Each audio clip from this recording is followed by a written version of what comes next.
প্রিয় লিসেনার্স, আমি মোহাম্মদ শাহিদ আলম বলছি।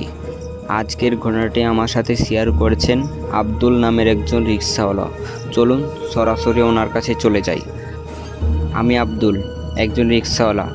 আমি আমার জীবনের একটি ভয়ঙ্কর ঘটনা কোনোদিনও ভুলব না।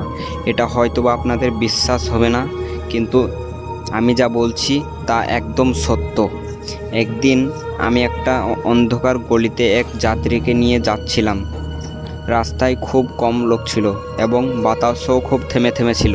আকাশে মেঘ ছিল আর সন্ধে হয়ে আসছিল। যাত্রীটি একেবারেই চুপ। তার চোখে এক অদ্ভুত বিরাজমান ছিল, এক অদ্ভুত অশান্তি, যেন সে আমাকে কিছু বলতে চাচ্ছিল।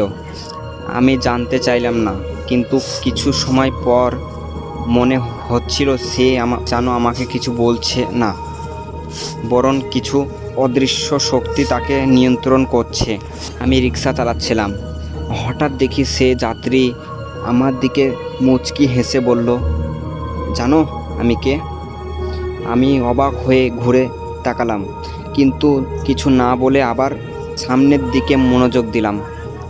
এক সময় রিক্সাটা একটা নতুন রাস্তায় প্রবেশ করলো, যেখানে আমি আগে কখনো যাইনি।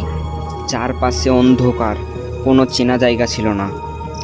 আমি কিছুটা ভয় পেয়ে গেলাম, তবে আবার মনে হলো আমি হয়তো ভুল বুঝছি। একটু পর আমি দেখলাম যে যাত্রীটা একদম চুপ হয়ে গেছে, যেন একটা কিছু খুঁজছে।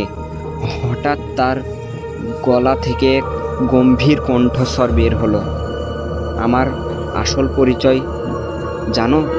আমি সেই প্রাচীন শয়তান, সারা শহর জুড়ে ছড়িয়ে। তার চোখের দিকে তাকিয়ে আমি পুরোই অবাক হয়ে গেলাম।